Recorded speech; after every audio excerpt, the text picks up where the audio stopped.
A questão. Bom dia. A questão hoje é indústria cultural e cultura de massa. Vejam que estes temas já foram vistos em outros assuntos.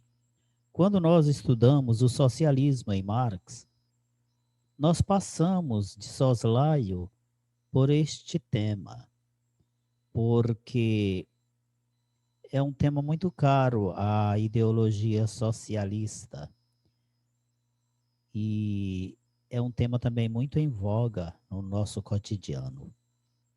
Só que agora nós vamos trabalhá-lo à luz da arte. Nós estamos na parte da estética e é dentro deste encarte que nós trabalharemos a questão da indústria cultural. E aqui é o lugar dela por excelência. O termo indústria cultural foi criado pelo filósofo alemão Theodor Adorno e por Max Horkheimer. E esse termo foi criado para designar a arte na sociedade capitalista. Quando nós pensarmos em indústria cultural, pensemos sempre na maneira como a sociedade capitalista trata da questão da arte.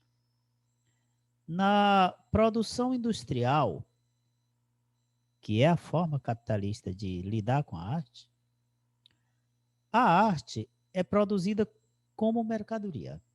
Esse é um dado importante. E ela é produzida segundo os padrões comerciais que possam ser facilmente reproduzidos e assim também ser consumida. Por quem? Pela maior parte da população, naturalmente. Isto leva à reificação da obra, à coisificação. A obra passa a não ter mais uma importância a partir da beleza mesma dela, da genialidade do artista que a produziu. A arte passa a ter o seu valor mensurado a partir da vendagem ou não. É vendável? Ótimo, é uma arte boa. Não é vendável? Que chato, é uma péssima arte. Então, aí já entram elementos que dizem respeito à economia. E a economia, portanto, do sistema capitalista submete à arte. Os outros constitutivos da arte passam a ficar em segundo plano, por exemplo, se é bem feita, se que tipo de material se utilizou, etc, etc. Só falando rapidamente, eu me lembro que eu estava vendo alguns detalhes sobre o filme O Grande Dragão Branco. Esses filmes que costumam passar no Sessão da Tarde com Jean-Claude Van Damme. E o diretor do filme detestou o filme, achou aquilo uma M e não estava disposto a levar aquilo à frente. No entanto, a recepção foi tão boa que ele, de repente, se entregou de corpo e alma ao projeto. Então, o que eu estou chamando de recepção? A, a vendagem, a aceitação. As pessoas gostaram, compraram os ingressos. Então, vendeu presta. Quer dizer, um filme que não valia nada, de repente, porque vende, ele agora é um filme bom. Então, o valor do filme foi, como é próprio da sociedade capitalista, submetido à questão de ser vendável ou não ser vendável, é uma questão econômica. Vamos tratar da cultura de massa. Mexer com a cultura de massa supõe que nós entendamos alguns tópicos que estão aí dentro. Por exemplo, a questão do gosto médio. O gosto médio é aquilo que a maioria dos consumidores gostam. A cultura, na indústria cultural, leva em conta o gosto médio da população. Então, se a maioria gosta, convém fazer. Se eu vou fazer um filme e a maioria não gosta daquele tipo de filme, aí eu não faço. Mas seria um ótimo filme do ponto de vista artístico Isso não conta. Na indústria cultural, se usará padrões desse tipo de gosto. O repertório é bastante limitado. Os signos que se usam são muito poucos. E por quê? Porque o gosto médio não pode sofisticar demais. Vocês sabem que eu componho músicas, mas eu não faço músicas para ninguém, eu faço para mim. Eu sei que isso aqui, critiquem, achem o que quiser. Eu não aceito limites à minha produção. Felizmente, eu tenho meu emprego e eu não preciso viver de música. Então, não preciso me submeter, mas eu me lembro que já toquei no começo dos anos 90, fim dos anos 80, e eu encontrei muita gente que detestava o tipo de música que fazia, mas tinha que tocar porque era aquilo que vendia. É bem a cara do que acontece na sociedade capitalista, onde impera a indústria cultural. Por que eu estou falando isso? Porque quando eu crio uma música, por exemplo, eu faço o máximo de empenho para que eu possa ser criativo, eu me dê o direito de ser criativo. Eu não limite os signos que eu vou usar. Eu gostaria de colocar, sei lá, mais acordes sofisticados, dissonantes, mas isso aqui vai soar meio estranho no ouvido das pessoas e elas não gostarão. Como eu não tenho esse limite, eu me dou a esse direito. E aí faço as músicas do jeito que eu imagino e a partir dos estudos que eu faço. Eu gosto de fazer músicas eu vou chamar de músicas de trabalho, que são músicas que vão ao encontro de coisas que eu leio, teorias musicais. Gosto de ler muito sobre teorias diferentes, como escalas diferentes, escalas mourescas, escala cigana, escala chinesa. Aí de repente eu digo, pô, vou compor uma música aqui dentro dessa escala. Eu sei que um tipo de música desse, se fosse para venda, se fosse para consumo, não teria saída nenhuma. Mas assim, a mim não interessa isso e fica aquele orgulho de dizer, poxa, eu produzi um negócio que provavelmente só eu fiz, né? Claro, ninguém vai ver, ninguém vai ouvir. Bom, dentro dessa problemática toda, veja, por exemplo, a questão da montagem das novelas. As novelas têm que ser montadas de um jeito. Por exemplo, quando ela pega uma obra literária que fica só do livro a história. Às vezes, a obra literária, o que menos conta é a história. O que mais conta é o jeito de contar a história. É a forma de narrar. É a forma de escrever. Quando uma novela pega uma obra literária, a forma é jogada de escanteio. Porque o que interessa é a história, só é a história. Pois bem, se você pega a obra de Villa-Lobos, é bem complicado fazer um filme que consiga reproduzir a genialidade dele. Só para contar a história, que ele conheceu alguém, não sei o que, se relacionou não sei com quem. Isso é tranquilo, se conta.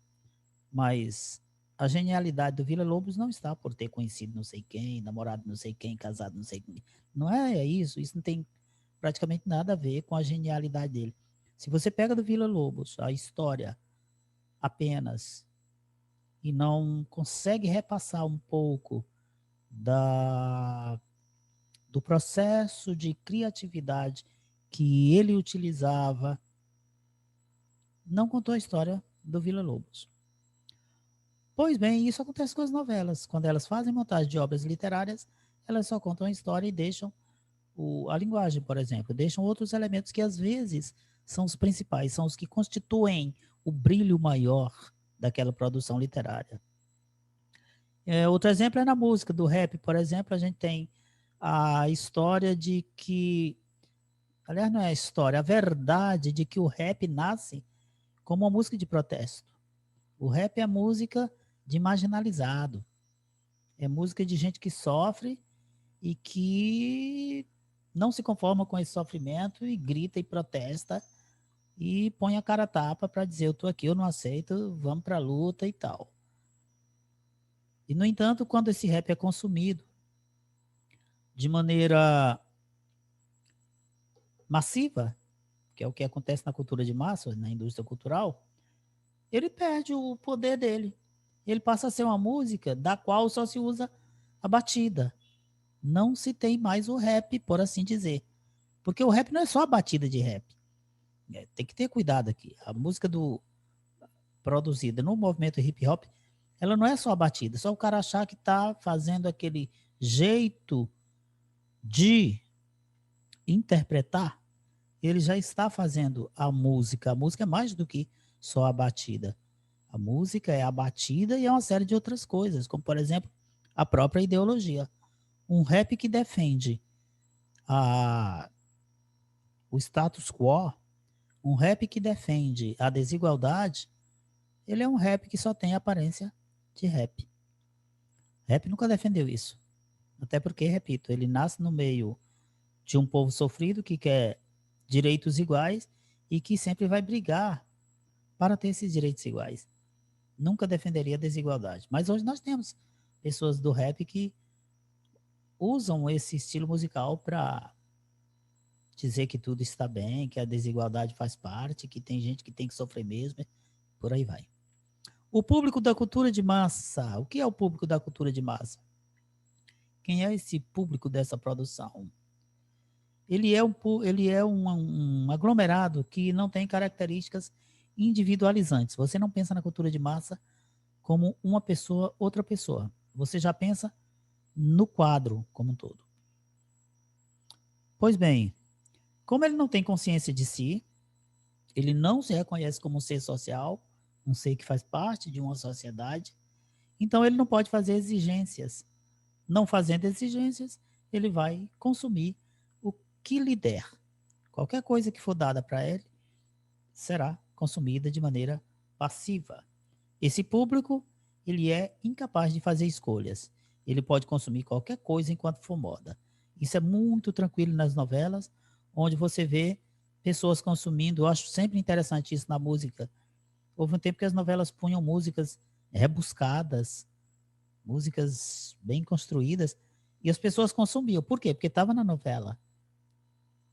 E claro que essa não é a tônica das novelas. Elas vão preferir fazer uso do gosto médio da população. Então, músicas que falem ao sentimento, mas que não sejam tão rebuscadas.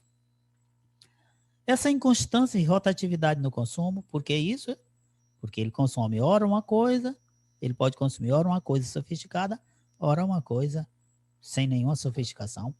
Então, isso caracteriza uma inconstância e uma rotatividade no consumo. Isso é próprio desse público da cultura de massa. E essa rotatividade, como eu dizia, é o grande barato da indústria cultural. Ela sabe que tem um público ali que vai consumir o que ela produzir. Qual é o grande perigo dessa cultura que é transmitida pelos meios de comunicação de massa? Tornar grande parcela do público rebanho de seres passivos, incapazes de transformar a própria realidade. No Brasil, desgraçadamente, isso já aconteceu. Nós estamos com um monte de pessoas que perderam completamente o poder de avaliar, o poder de analisar a sua própria realidade e vira consumidor passivo das coisas que a Rede Globo põe. Arte e cultura. Já foi dito muitas vezes o que é um, o que é outro, e aí a gente diz mais uma vez para ficar com a consciência tranquila e para que a coisa não deixe dúvida. A arte é uma pequena parte da cultura. A cultura é maior que a arte. Tudo que o homem faz é cultura. Um pedacinho desse fazer do homem é arte. E esse pedacinho é uma parte privilegiada. É fruto do desejo e é acolhido pelo sentimento. A arte é acolhida pelo sentimento. Ela é livre das obrigações e dos deveres a serem cumpridos. Espero que tenham entendido isso. Livre das obrigações, no sentido de que a arte é livre, ela não se prende a ditames. O verdadeiro artista, é aquele que faz porque acha que a coisa merece ser feita. Aquele que faz porque vai ganhar dinheiro com aquilo, ou vai ganhar prestígio, ou vai ganhar outro dividendo qualquer, este pode-se dizer que produz uma arte menor. A cultura aponta para o mundo como ele é. A arte aponta para a possibilidade do mundo. Olha como a cultura é relativamente sem graça. Ela só mostra, ele é assim. A arte já entra na história e diz, ele é assim, mas ele poderia ser assim. E já dá uma outra foto do mundo que não é, mas que pode tornar-se. A arte, além disso, ela nos tira do habitual e ela rompe com os costumes e propõe outros valores. É por isso que se diz que a arte é transgressiva. Ela não fica parada só naquilo que é. Ela vai além para o que pode ser. Imagino que vocês tenham gostado e por hoje é só. Espero que nós nos reencontremos no próximo mês, que na verdade já é este, né? Ok? Até lá, gratos.